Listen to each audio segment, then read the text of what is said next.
Over the last 10 years, it's been my job to work with kids and families who find themselves in the legal system because they've committed some sort of criminal offense. I help them navigate that process without shame or stigma.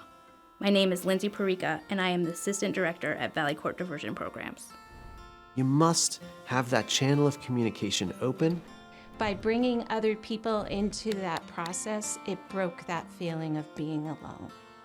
More like, oh, we're talking about drugs and alcohol because I'm a teen and I might encounter that. Court diversion is designed to be an intervention for kids and families and adults. So for us specifically, we actually serve Vermont and New Hampshire.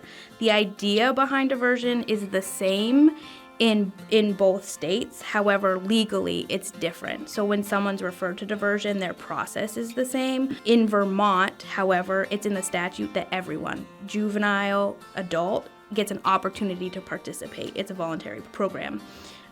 In New Hampshire, it's only in the statute for juveniles right now. So that's where it differs a little bit. Diversion is a restorative-based program designed to be an alternative to court. So when someone violates the law, they get the opportunity to participate in a program that looks at what happened, who was impacted, and how we can repair those harms. And we intervene in ways that will help them move forward in a positive direction. And at the end of the program, if they successfully complete, they don't have a criminal record. And so that is why law enforcement agencies and the state's attorney's office in Vermont have offered it.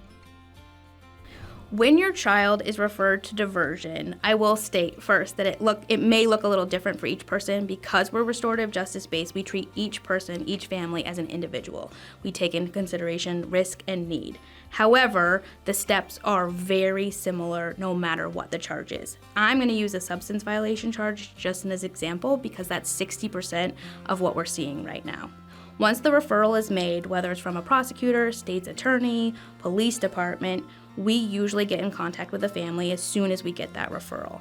I'll explain what diversion is, that it's voluntary, and they can do it if they want, and if they don't want to, that their case will be sent back to court. Most families and kids choose to work with us because it means that they won't have a criminal record when they're done. The first step is the intake. So one of our case managers will meet with the youth and the family. And again, I'm just gonna use the substance violation because that's 60% of what we're seeing right now. So we meet with the family, we get all the information, the pro-social activities that they're engaged in, their community resources that they're tapping into, and we just get a really nice picture of what's going on in that youth's life and the family's life. We identify then risks and needs, and we sort of talk about what that could look like moving forward through diversion. After that, we do a restorative panel. That's the second step in the process. We utilize community members who are trained in restorative justice, and we come together and we have a conversation. What happened? Who was harmed? What do we need to do to move forward in a positive way? Sometimes that's restitution, apology notes, and then that's where the contract is developed that the youth has to follow. Typically, we give them 90 days to meet those items. If they need an extension, we're pretty understanding. We know that life happens. And once those things are completed, then they have completed diversion successfully and they can move forward and they do not have a criminal record. We do offer a substance education class, and that's very common on the contract when there's substances involved in the charge.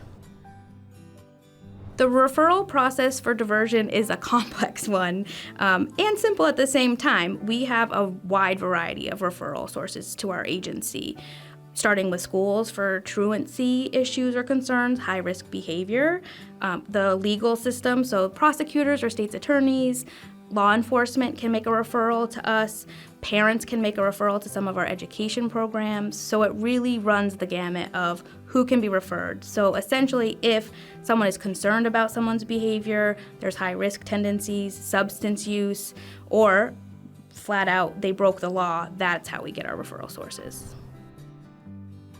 The biggest difference that we see in Vermont and New Hampshire in regards to offenses, it comes down to substance violations, essentially. In Vermont, if a kid gets a charge that's related to substances, possession, whatever it may be, it's considered a civil violation, so they get a ticket.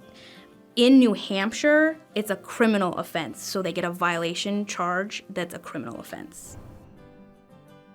Some parents, when I talk to them, feel like it's safer to host their kids and their friends and allow them to drink in their home.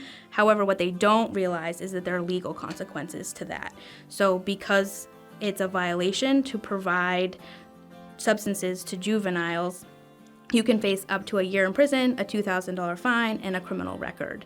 So it's pretty risky to engage in that activity. When I meet with kids and their families, we talk about a lot of different things, but some of the most important things that we talk about are frequent and constant conversation with your kid.